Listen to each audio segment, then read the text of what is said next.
Welcome, everybody, back to the Attract and Stand Out podcast. I'm your host, Darlene Holly, and today I am so excited to be interviewing Candace Mae. She is a thought leader focusing on both the power and significance of personal awareness and leading with emotional intelligence. She's the founder and CEO of Candace Mae Training and Services and specializes in organizational leadership with an emphasis on creating clarity, collaboration, and strong interpersonal connections. She is the mother of 3 grown children and has 3 grandbabies, as well as she's an active member of her community where she serves as a mentor to college scholarship recipients with professional women roundtable and is very involved with the community. Welcome, Candace. I'm so excited to have you here today. I'm excited to be here, Darlene. Thanks for inviting me. Yes. So give us a little bit of backstory. I would love to learn just a little bit about you and how you came onto this journey of starting your own business. Oh, that's a great question. I have a heart for entrepreneurism and a heart for personal growth. When I was in college at California Baptist University when did I go to college?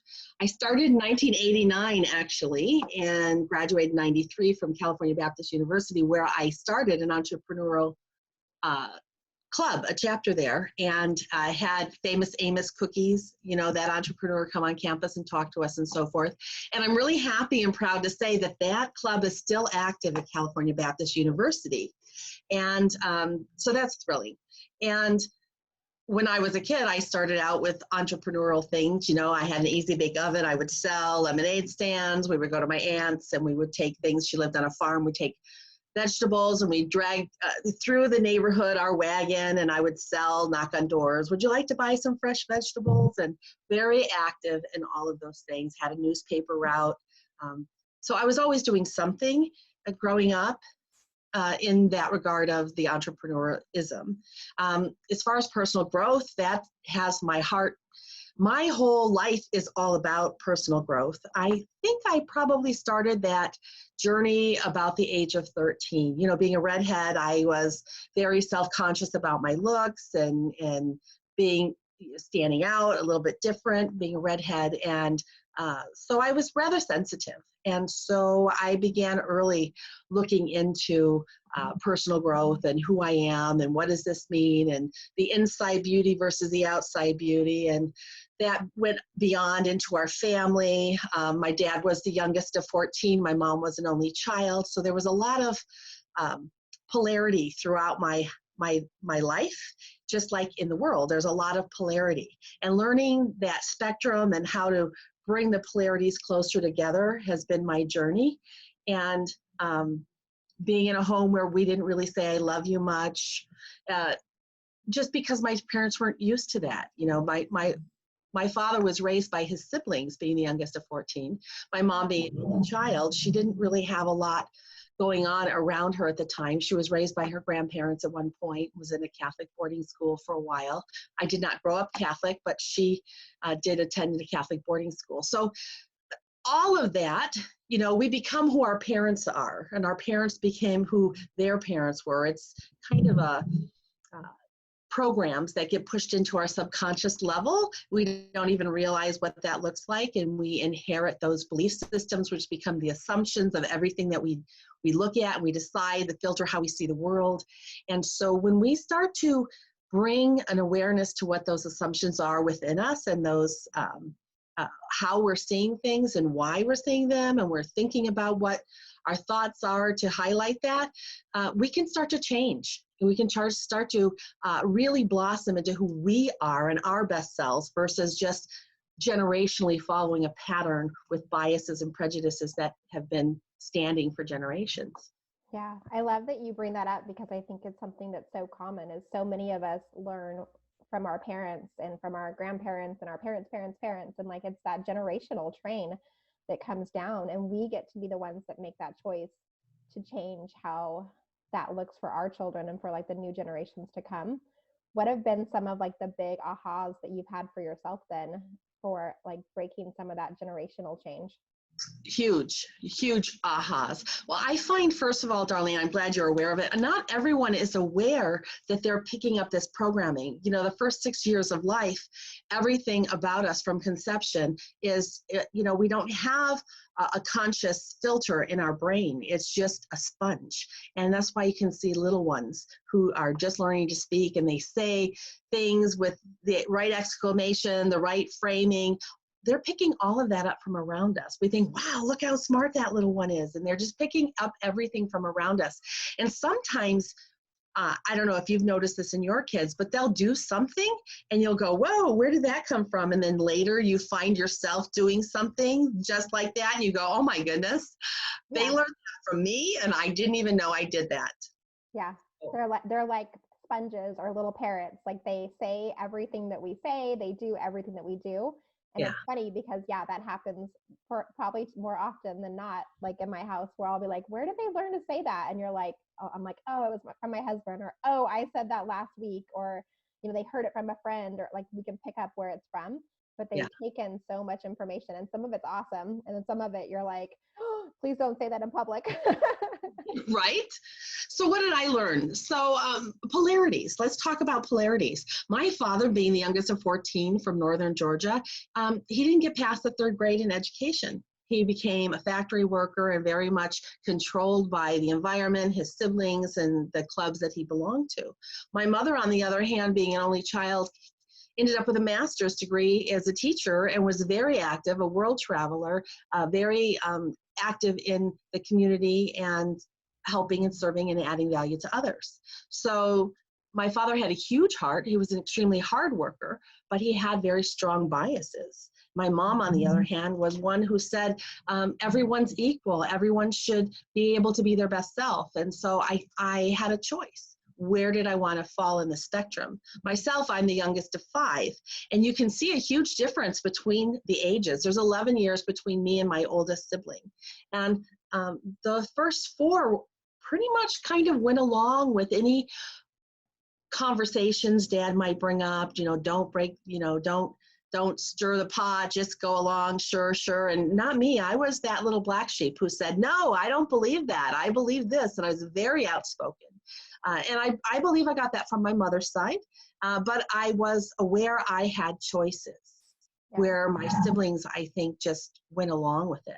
Because when I was born, my mom had started back to college. So she was very much aware of choices and conscious decisions. And so I grew up hearing her voice much more than my father. My father wasn't in the home as much when I was growing up because he worked like a night shift. So during the day he was sleeping. So it was just a huge contrast. And I'm happy about that because I like the person that I've become. I like how I've continually sought out personal growth. I've come across the universal laws that, you know, you think about the world and how it was created, and the sun rises every day and sets every day, and we've got gravity, and we've got all kinds of laws of polarity that run the universe and keep things running smoothly. Well, we're in the universe.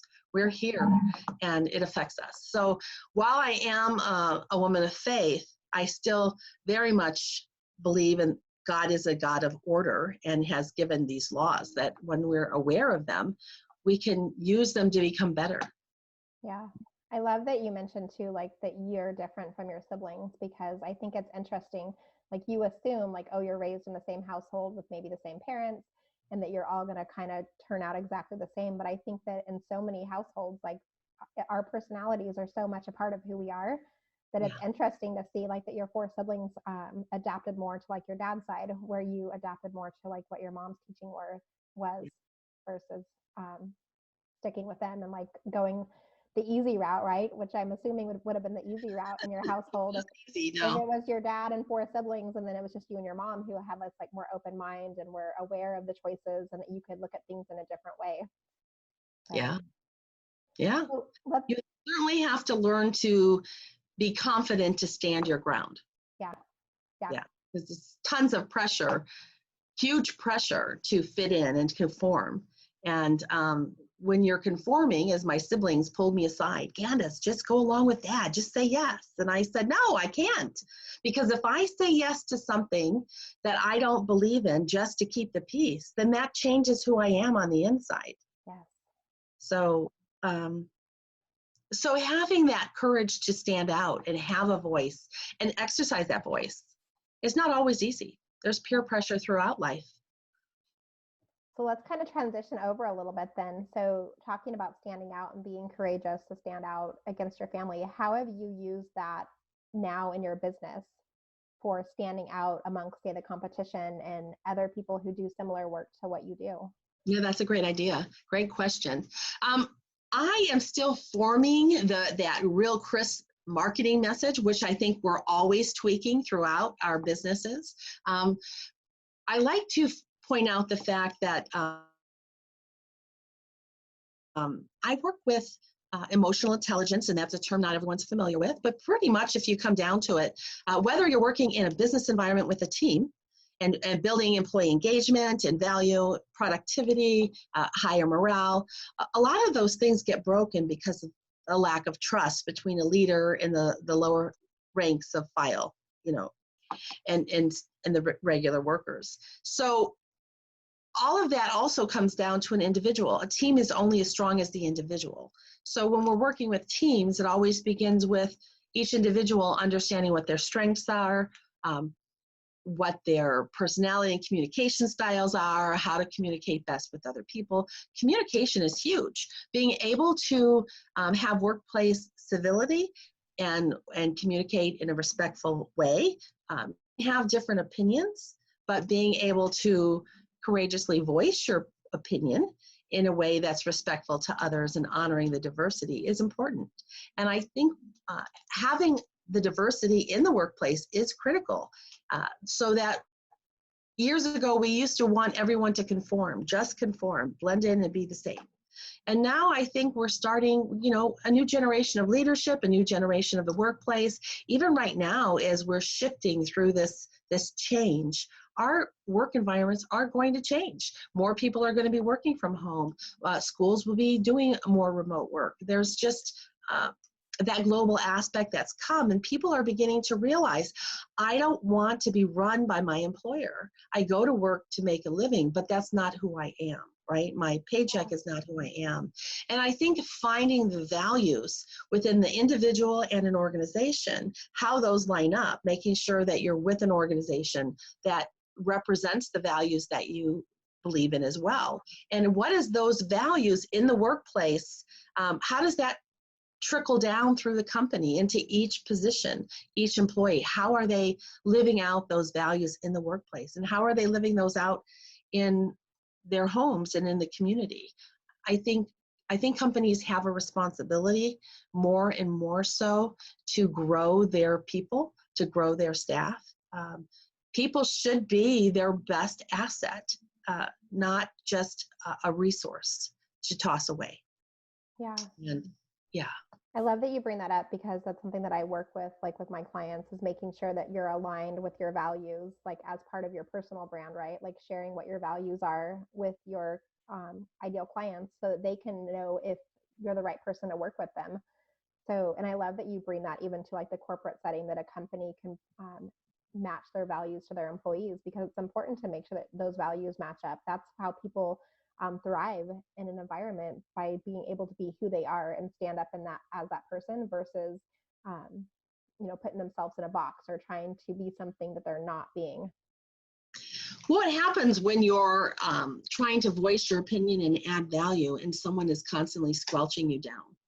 You feel devalued, morale goes down, productivity goes down. So knowing that it's a good fit is important. And an employer honoring the individuals and finding what those individual skills are. It used to be that you would take a job and you would just have a job description and you would hire somebody really focusing on those hard skills. Specifically, are you really good at, SQL? Are you really good at, Excel? Are you really good at, whatever it might be, welding, something?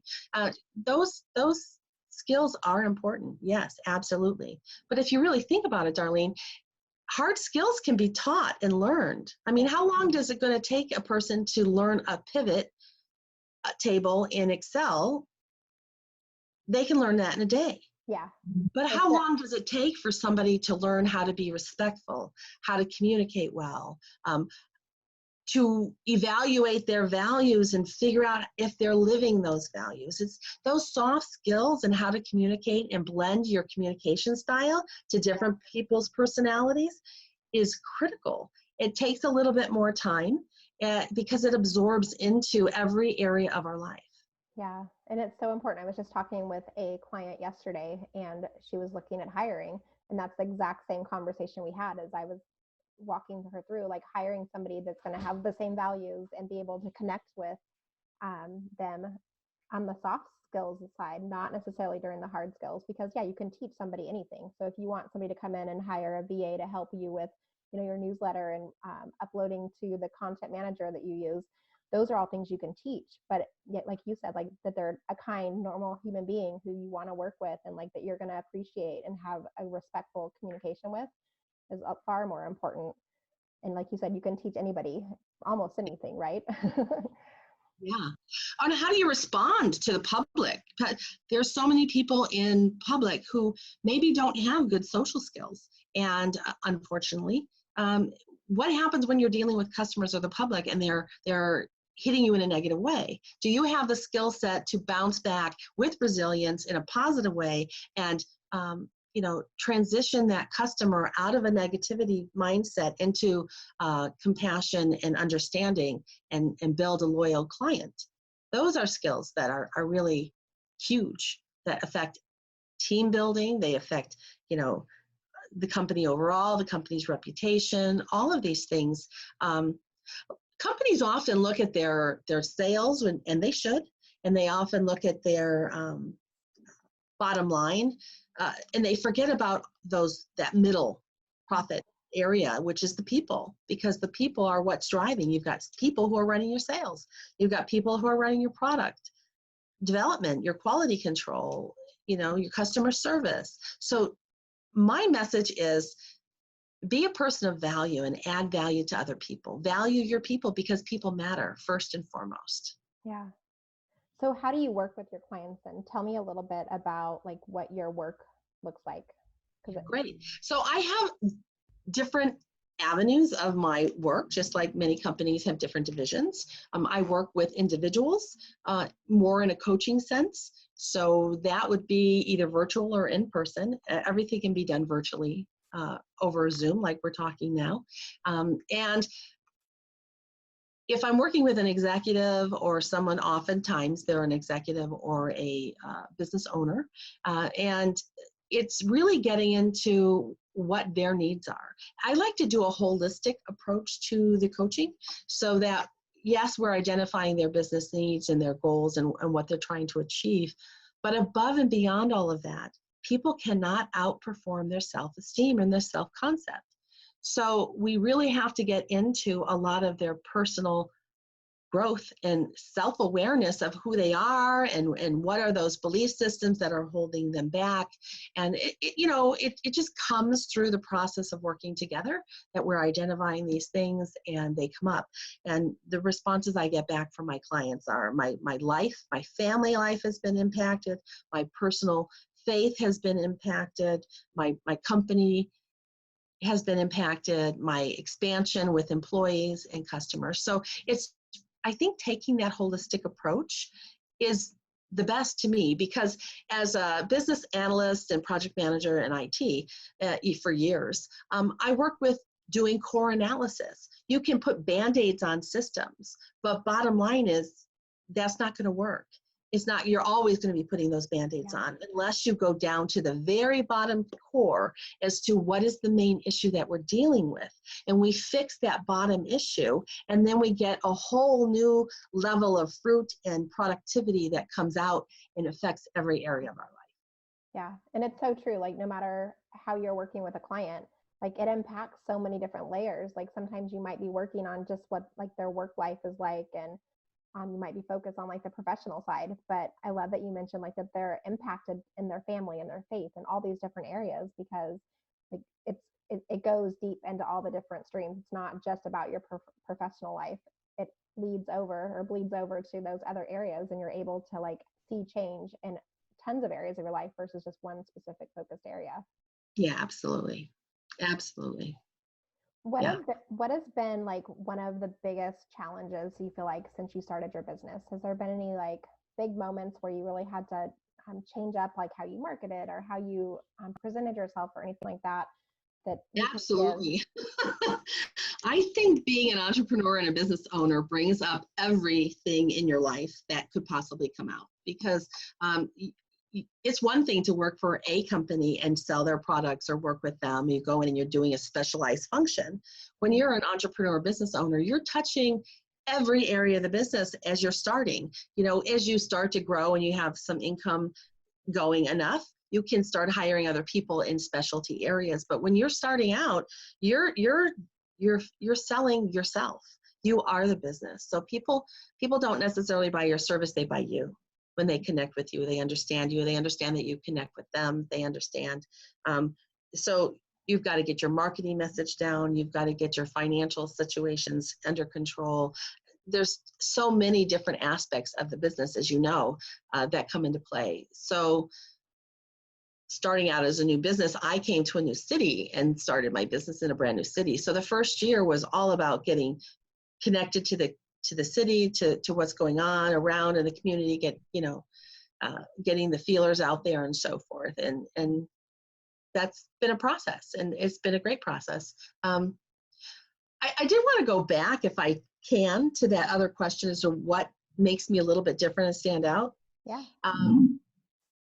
I was talking about doing holistic coaching and also training in a company. So within a company, when I go in, I take corporate materials with the John Maxwell team, where we're very specific with how to coach employees. Sometimes employees have performance reviews and they need improvement, but we don't really tell them how to fix it or how to grow or how to get better. And that's really not fair. You can't tell somebody you've got an issue, fix it, and leave it at that. We have a bit of an obligation to grow them, to stretch them. And so how do you do that? Learning how to coach somebody is really important. And that's one of the things I do, is to teach employers, supervisors, how to coach their employees to growth. Teaching new supervisors communication, presentation skills, how to build psychological safety in the workplace, because a lot of places, as I said earlier, lack trust. And when you lack trust, that's when you get low morale and low productivity, and employees stop engaging. So those are some of the highlights I do. Focusing on physical intelligence, emotional intelligence, intellectual intelligence, and spiritual intelligence. Those are 4 different aspects of our life. We have our physical health. We have knowledge that comes to us, the intellectual side. You learn through knowledge, but really it's absorbing that into who we are, which becomes the wisdom. So I don't like to just focus on training as much as I like to focus on transformation, whether that's transformation of the individual and, of course, transformation of the company environment and productivity. Yeah, so I love that you do that. How do you define success for you in your business? Success for me is when I see growth in individuals. When I went to college, I remember being in college, and some of the faculty and professors would say, "Why are you here? Why are you in college?" and so forth. My classmates and colleagues would often say, "I want to make more money," or "My parents told me I had to be here." Well, I was a little older when I went back to college, and I wasn't in that.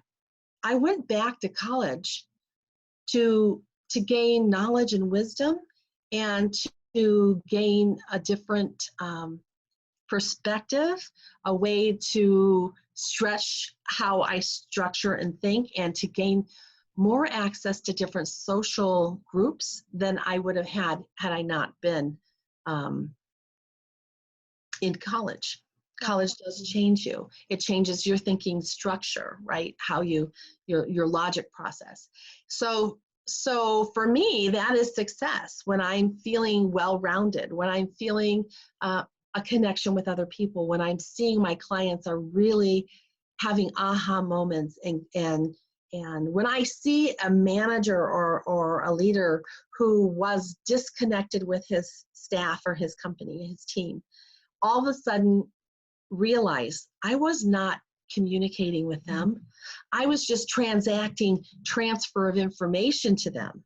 But when now I can connect with them and really have a two-way conversation and know that they know that I care about them, and all of a sudden you see a shift, and people are happy to be part of something bigger, and they're feeling the productivity.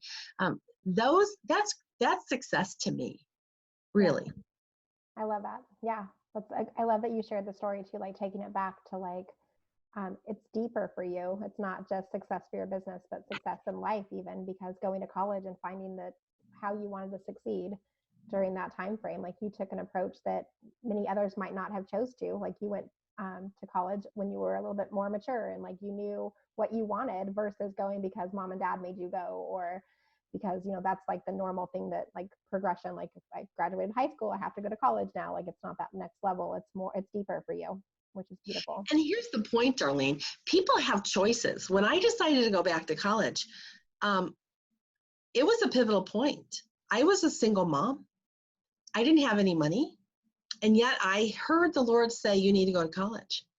Yeah. Really? I'm going to go to college, Lord? How am I going to go to college? Where am I going to get the money? Didn't matter. You're going to go. And not only did I hear I should go to college, I heard what college I should go to. And there was a message, and I went. That's how I ended up at California Baptist University, which was California Baptist College at the time. And I went in and took the assessments, and I didn't even take them serious. I had graduated high school with honors, but I didn't take high school serious. And I thought, wow, if I graduated high school with honors and I wasn't really pushing myself, what if I had? I could have graduated valedictorian, right? If I really applied myself. So when I got to college, I went for the entrance exam. I just haphazardly took the test. It was timed. And I've always had difficulty under pressure in school, like if there's a time test, that adds something. Mm-hmm. So I did the test, and I knew if I didn't finish, they would take mark off for the points the ones you didn't do. So I heard something on a radio show, something about 50% or the pattern or whatever. And I just went through when it got close to the time up and filled in the rest. Well, I got called in and said, Candace, what did you do with your test? And I explained what I just did to you. And they said, yeah, your results were quite odd. Like we've never seen anything quite like that. And I pointed out my pattern in high school and my GPA and so forth. And so they let me in on probation because obviously my scores weren't really that great on that entrance exam. And it's funny because every semester I was on the dean's or honors or president's list. So I was grateful for that opportunity to get in the door, to go to college. I was grateful to even step out, because a lot of people would say, I don't have money. I don't have the ability to do that. And they would just stop. And I could have, because that was my positioning. But I felt a calling deeper in me and decided to take a step of action first. And oftentimes, my message to everyone is, you sometimes have to step out in faith and take an action. And as you start to take the action, the doors will open and you'll be met in the moment with opportunities that you might not otherwise have. Yeah. And that's so true on anything, right? Like, especially like as business owners, like you have to take action. You have to put yourself out there and just trust that it's going to work out the way that it needs to. But if you sit back and you don't take action and don't do the work and don't try to do it, like that's when like nothing happens for your business. That's when you're not growing, you're not becoming who you need to be. But knowing that you can take that step and trust that it's going to work out the way that it needs to, and it's going to work out the way for you that you want it to. Trust the process. Yes. Trust the process. And it's a process. It is a process. Yeah. Definitely. What is something that you wish you knew when you started your business based off of where you're at today? Wow. Everything takes longer than you expect it to take. And While I have mentors in my life, I think if I would have had a different kind of mentor, maybe getting into a new place, it might have spurred me along further, faster in a new city. Yeah. But um, there's so much to know about a business and moving forward, getting your niche right and how to market, because I have personal growth and business training. They're two very different markets. So I have to pick which one I'm marketing to and what is the message that goes to them. And that's finding the right business is important, because the kind of training that I'm offering is a little bit more for businesses, for training in teams, is often a little bit more than a small entrepreneurial business needs. The coaching is perfect for them, but the kind of training and the depth of the quality with the John Maxwell team curriculums that I bring is more geared for mid-sized companies and so forth. So knowing how to market into them. And right now I'm certified as a small business, woman-owned business and so forth with the government, and looking into working with the government as well. That takes a lot of market research, finding out what are those agencies that need these services or who are buying those services. They all may need the services, but are they buying the services? Yeah. And how to market into that niche. So I think the marketing, getting the right message in front of the right people is critical, because you can have a great service, but if your message isn't connecting with the right people, you're not going to get the connection and traction you need.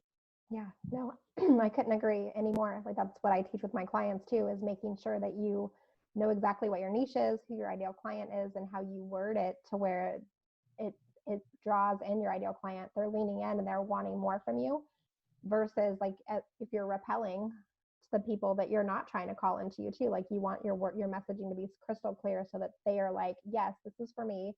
I need to hire you. Like, where do I sign up?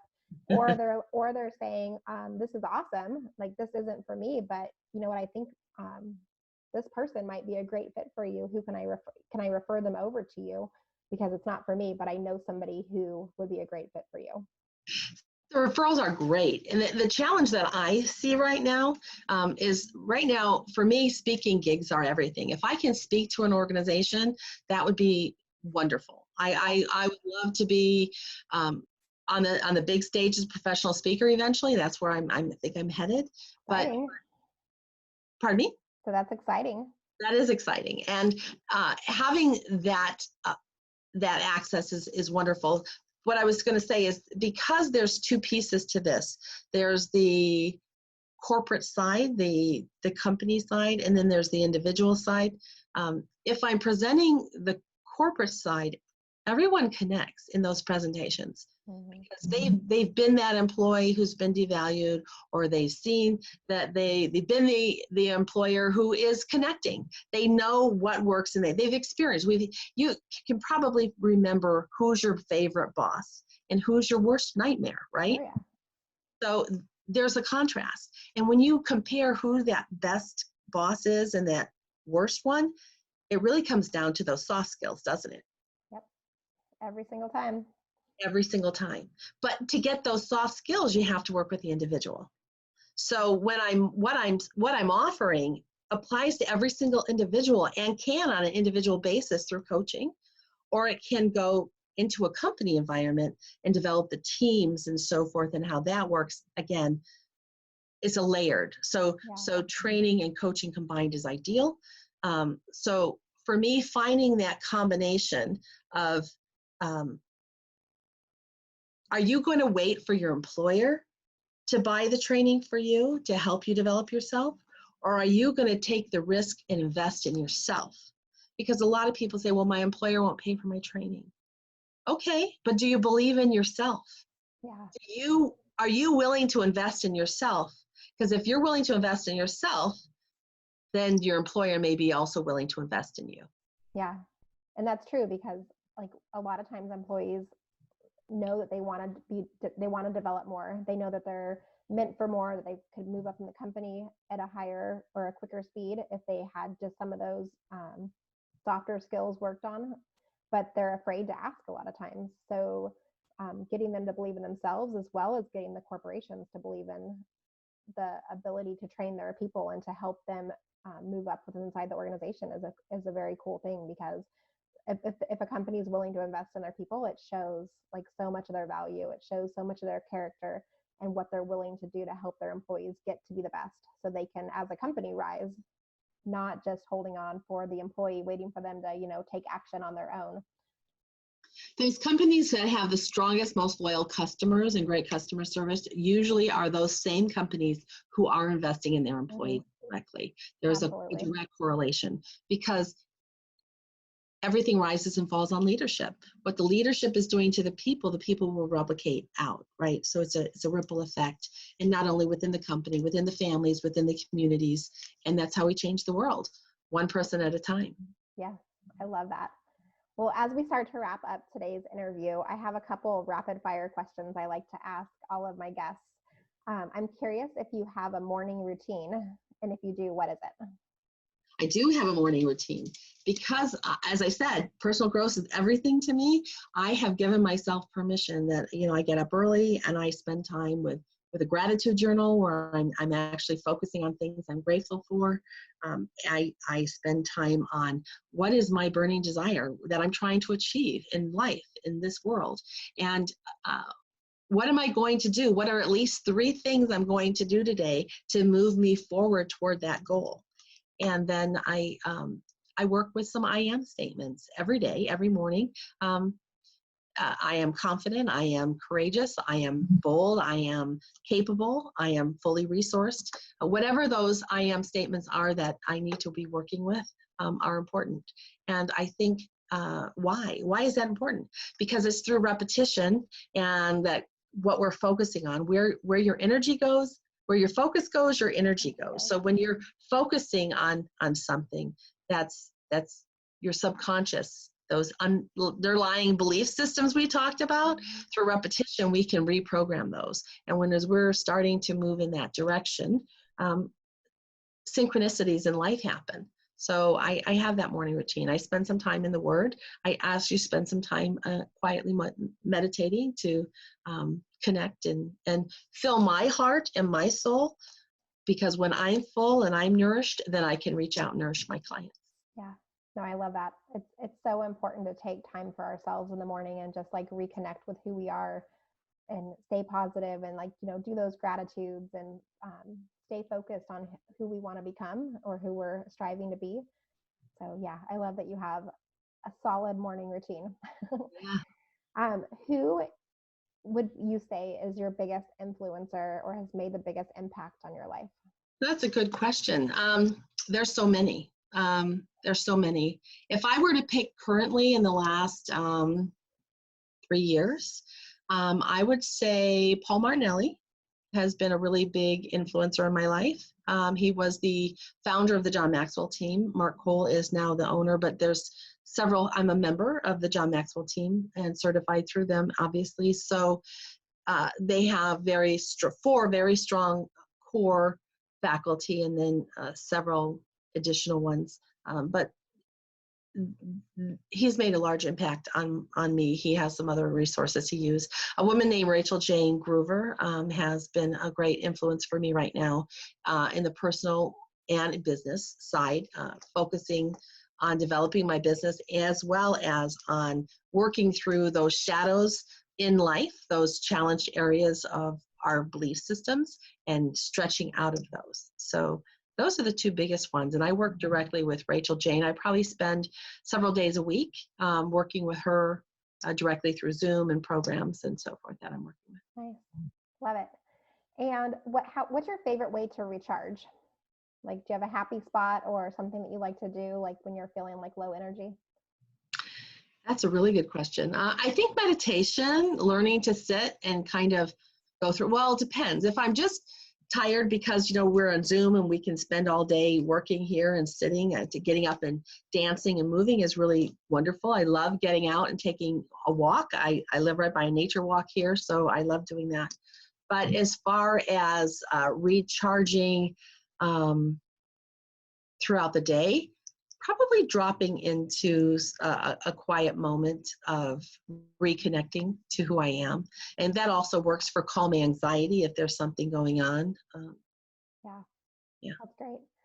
And my last question for you, we can't do this moment, but if you could travel anywhere in the world, where would you love to go? When the world opens back up and you're able to, where would you like to travel to?